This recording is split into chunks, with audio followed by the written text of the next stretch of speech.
Halo, selamat datang di channel ini, tempat di mana kisah nyata kadang lebih dramatis dari sinetron. Kali ini aku mau bahas cerita unik dari seorang TKI asal Indonesia yang kerja jadi supir pribadi di Amerika. Kerjanya tiap hari antar jemput, nggak nyangka ujung-ujungnya malah antar ke pelaminan. Loh, kok bisa? Ceritanya begini. Si majikan sering curhat soal rumah tangganya yang kayak sinetron jam 7 malam. Ribut terus sama suaminya. Karena sering curhat sama si supir, malah jadi baper. Dan endingnya, bukan ke tempat cuci mobil, tapi ke kuah. Penasaran kan? Makanya tonton sampai habis ya. Dan seperti biasa, jangan lupa like, subscribe, dan komen di bawah. Kamu nonton dari kota mana nih? Siapa tahu tetanggaan sama si supir.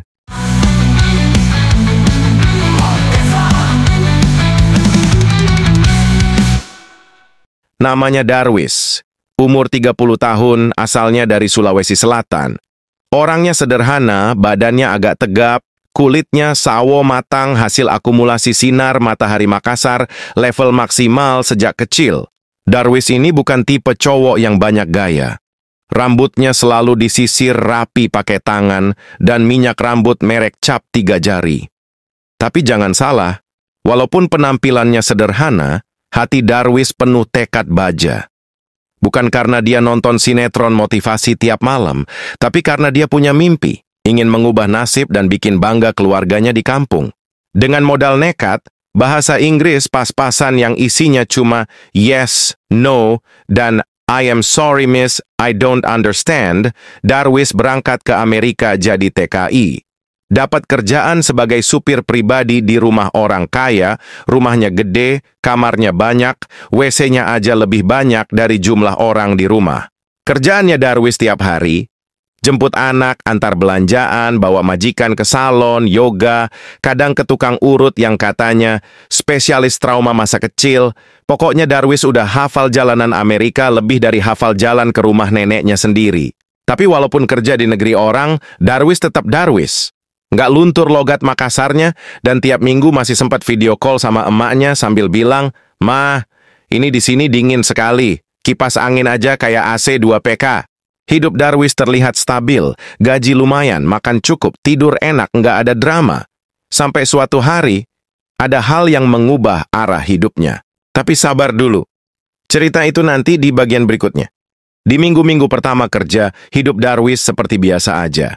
Majikannya, seorang ibu-ibu sosialita bernama Bu Lisa, kelihatan elegan, wangi, dan kayaknya kalau jalan tuh nggak pernah injak tanah. Suaminya, namanya Pak Brandon, mukanya datar kayak tembok belum dicat, jarang senyum, dan hobinya ngomel entah ke siapa entah soal apa. Awalnya Darwis mikir, wah, keluarga ini harmonis banget, rumah gede, mobil banyak, anak 2, kucing 3. Tapi lama-lama, Darwis sadar, itu semua cuma penampakan luar. Ibarat tempe, bungkusnya daun pisang, tapi isinya kadang udah berjamur. Setiap pagi Darwis jemput Bu Lisa ke depan rumah, belum sempat kasih salam. Suara ribut-ribut udah bocor dari balik pintu. Kau pikir cuma kau yang capek kerja? Aku juga capek jaga anak dan ngurus rumah, Brandon. Kau tiap hari cuma duduk-duduk, ngopi, ngegosip. Capek dari mana? Darwis yang lagi pegang kemudi di luar cuman bisa menarik napas dalam-dalam sambil bisik. Ini saya yang supir atau saksi KDRT verbal, Hari demi hari suasana makin keruh. Setiap kali naik mobil, Bu Lisa mukanya lecek kayak tisu habis dipakai nangis. Duduk di belakang, diam sebentar, terus tiba-tiba ngomong, Darwis, kau tahu nggak? Kadang saya merasa lebih dihargai sama tukang parkir daripada suami saya sendiri. Darwis bengong, antara bingung harus jawab apa, atau pura-pura nggak dengar. Saya bilang begitu bukan karena kamu tukang parkir ya. Maksud saya kamu itu lebih peka, minimal kamu nggak pernah bentak-bentak saya. Darwis cuma bisa senyum kaku. Dalam hatinya dia teriak, Ibu, jangan pindahkan trauma rumah tangga ibu ke pundak saya, Ibu. Tapi karena Darwis orangnya baik, sabar, dan memang nggak ada pilihan, dia dengerin aja. Lama-lama Bu Lisa makin sering cerita. Mulai dari masalah suami yang pelit, sampai masalah sandal yang satu hilang entah kemana, semua dicurhatin. Mobil pun berubah fungsi jadi ruang konsultasi gratis. Tiap curhat, Darwis cuman ngangguk-ngangguk. Kadang kasih komentar bijak ala kadarnya. Sabar Jibu, mungkin suaminya lagi banyak pikiran. Padahal dalam hati, Darwis juga banyak pikiran seperti, kenapa saya belum nikah? Kenapa gaji belum naik? Kenapa odometer mobil ini nggak pernah berkurang? Tapi dari sinilah semuanya bermula. Awalnya cuma curhat-curhat iseng yang tanpa sadar mulai menyusup ke hati. Sejak hari itu, mobil Darwis bukan cuma alat transportasi, tapi udah naik level jadi ruang terapi berjalan. Kalau orang lain nyalain mesin sambil muter musik, Darwis nyalain mesin sambil siap-siap dengerin keluhan hidup orang. Awalnya curhat-curhat Bu Lisa tuh masih ringan. Soal suami yang ngambek, soal belanjaan yang salah beli, atau soal kucing peliharaan mereka yang makin galak. Tapi lama-lama, topiknya makin dalam, sampai Darwis sendiri ngerasa kayak dia udah kuliah jurusan psikologi rumah tangga jalur cepat. Darwis, saya kadang pengen kabur aja tahu. Tinggal di pedesaan tenang, nggak ada drama. Darwis cuma bisa senyum sambil lihat jalan. Waduh Bu, kalau ibu ke desa, saya pulang kampung aja sekalian. Mereka jadi sering ngobrol, bukan cuma saat antar jemput. Kadang pas nunggu anaknya pulang sekolah, Bu Lisa duduk di kursi depan. Ngobrol sambil nyemil keripik singkong yang justru Bu Lisa suka banget. Katanya, snack kampung tapi ngangenin. Lah, Darwis sampai mikir, ibu ini naksir keripik atau naksir yang bawa keripik? Makin hari, hubungan mereka makin akrab. Bukan akrab yang aneh-aneh, tapi akrab yang bikin Darwis jadi tempat nyaman. Kalau lagi capek atau sedih, Bu Lisa nyari Darwis. Kadang telepon jam 9 malam, cuma buat bilang, hari ini saya pengen didengar aja Darwis. Padahal Darwis lagi nyetrika baju sambil nonton sinetron laga. Satu hari, Bu Lisa ngomong sambil senyum kecil, tahu nggak Darwis, kalau semua laki-laki kayak kamu, mungkin dunia ini lebih damai. Darwis kaget. Dia nyengir, tapi di dalam otaknya alarm berbunyi. Ini kok arahnya nggak enak nih. Jangan-jangan saya lagi jadi tokoh utama di film romantis yang nggak saya rencanakan? Tapi karena Darwis ini orangnya baik dan polos, dia nggak berpikir yang aneh-aneh. Baginya, itu cuman ucapan terima kasih dari majikan. Walau dia mulai ngerasa ada yang beda. Pandangan Bu Lisa makin lama makin ya beda aja. Kalau lihat Darwis, matanya tuh kayak habis lihat promo diskon 90%. Darwis pun mulai galau, antara senang karena dihargai dan takut karena ini kayaknya udah keluar dari jalur supir majikan biasa. Tapi apa boleh buat, kadang takdir memang suka main belok tanpa kasih lampu sein. Dan hubungan ini, mau nggak mau, mulai masuk ke jalan baru. Tapi tenang, kisahnya belum selesai, masih ada kelanjutannya di bagian berikutnya. Suatu pagi, Darwis datang seperti biasa, bawa mobil, duduk manis di depan pagar rumah majikannya, sambil ngunyah roti isi abon yang dia beli di toko Asia sebelah.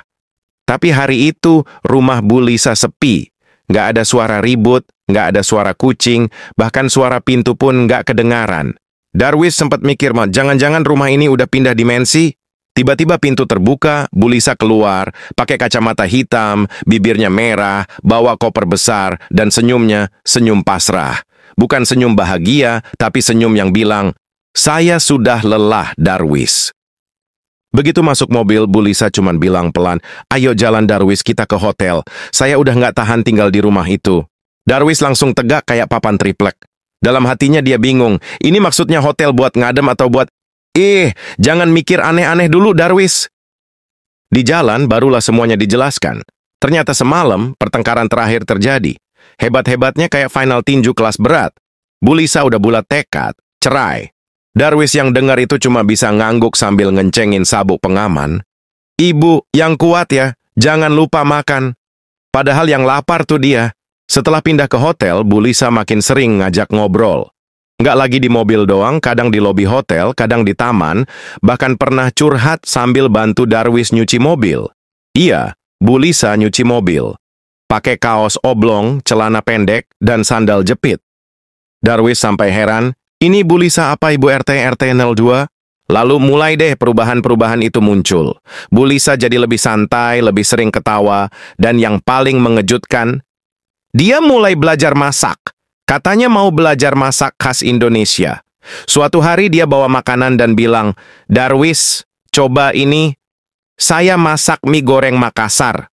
Darwis coba satu suap lalu langsung meringis. Ini rasa mie-nya kayak habis berantem sama bumbu. Tapi dia tetap senyum dan bilang, lumayan Bu, tinggal dikit lagi bisa buka warung. Dari situ Darwis sadar, hidup Bu Lisa benar-benar berubah. Dan entah kenapa, dia selalu ada di perubahan itu. Masalahnya sekarang, bukan cuma Bu Lisa yang berubah. Hati Darwis juga mulai goyah, mulai muncul rasa-rasa aneh yang sebelumnya cuma ada di sinetron sore hari. Jadi Kritiks, aduh, saya ini TKI atau tokoh utama drama Korea versi lokal.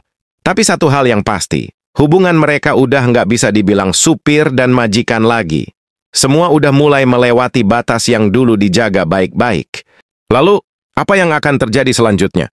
Tunggu di bagian berikutnya. Setelah pindah ke hotel dan resmi cerai, Bu Lisa makin sering sama Darwis. Kemana-mana bareng, makan bareng, kadang duduk-duduk sore sambil bahas topik yang absurd kayak kenapa kucing selalu duduk di laptop? Atau kenapa mantan selalu muncul waktu kita udah move on? Darwis, yang awalnya cuma jadi pendengar setia, sekarang pelan-pelan jadi teman dekat. Bukan cuma dekat secara jadwal, tapi juga dekat secara hati. Bahkan Bu Lisa mulai manggil Darwis dengan nama depan aja. Udah nggak ada embel-embel Pak atau Mas.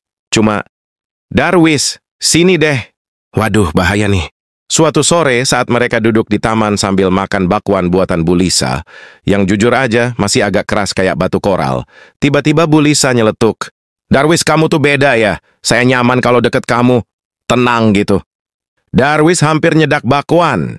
Untung dia minum teh manis, bukan es campur. Bisa berantakan semua. Ibu, maksud saya Bu Lisa, itu maksudnya nyaman kayak apa ya? Ya, nyaman. Kalau kamu nggak ada, saya kangen. Kalau kamu diam, saya bingung. Kalau kamu pulang cepat, saya sepi. Darwis dalam hati langsung ribut. Astaga, ini kode keras atau saya aja yang kepedean? Setelah hari itu, sinyal-sinyal makin jelas. Bu Lisa sering kasih perhatian kecil, bawain kopi, masakin sarapan, walaupun kadang rasanya kayak eksperimen dapur, bahkan pernah jahitin kancing baju Darwis yang copot. Darwis bingung, ini perhatian atau lamaran terselubung? Puncaknya saat hari ulang tahun Darwis. Bu Lisa tiba-tiba bikin kejutan kecil. Ada kue bolu yang katanya bikin sendiri, padahal kotaknya masih nempel. Ada kartu ucapan tulis tangan. Terima kasih sudah hadir dalam hidup saya. Kamu lebih dari sekadar supir. Hati Darwis langsung bergetar, kayak sinyal HP di gunung. Beberapa hari kemudian, saat mereka duduk bareng di dapur hotel tempat Bu Lisa sementara tinggal, suasana hening. Lalu, Bu Lisa ngomong, pelan tapi mantap. Darwis, kamu mau nggak tinggal di hidup saya bukan cuma di jadwal saya? Darwis kaget. Mau jawab langsung takut terlalu semangat. Mau diam takut dikira PHP. Akhirnya dia jawab dengan suara pelan, kalau itu benar dari hati ibu, saya juga ada rasa. Dari dulu, cuma saya pikir, saya cuma sopir. Bu Lisa senyum. Sekarang kamu bukan cuma sopir, kamu calon suami. Jelep. Darwis nyaris jatuh dari kursi. Itulah hari di mana hubungan mereka berubah total. Dari teman curhat, jadi pasangan serius. Dari kursi belakang mobil ke kursi pelaminan. Tapi jangan dulu mikir ijab kabul, karena masih ada satu babak lagi. Setelah dinyatakan resmi naksir oleh Bu Lisa, hidup Darwis berubah total. Dulu dia cuma ngatur setir, sekarang mulai diajak ngatur masa depan. Mulai dari ngobrolin tempat tinggal, rencana hidup, sampai warna dekorasi pernikahan. Iya, serius. Darwis, yang dulu pusing milih bensin Pertalite atau Pertamax, sekarang pusing milih bunga pelaminan, mawar putih atau lili ungu. Orang-orang di sekitar mereka awalnya kaget. Terutama tetangga Bu Lisa yang mulutnya lebih tajam dari blender. Kok bisa sih Lisa sama supirnya sendiri? Pasti ada sesuatu nih. Jangan-jangan si Darwis itu dukun. Tapi mereka cuek. Karena yang tahu isi hati, ya cuma mereka berdua. Darwis sempat bingung dan takut juga. Saya ini orang kampung, Bu. Nanti keluarga ibu nerima saya kah?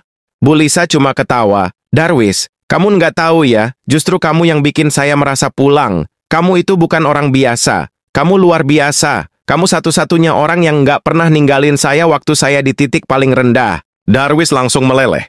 Bukan karena romantisnya aja, tapi karena habis itu Bu Lisa ngasih dia nasi goreng kampung yang akhirnya enak juga. Perjuangan kuliner Bu Lisa membuahkan hasil. Akhirnya mereka menikah. Nggak mewah-mewah amat, tapi hangat dan penuh haru. Ada tamu dari komunitas Indonesia di Amerika, ada keluarga Bu Lisa, bahkan beberapa kucing peliharaan juga hadir.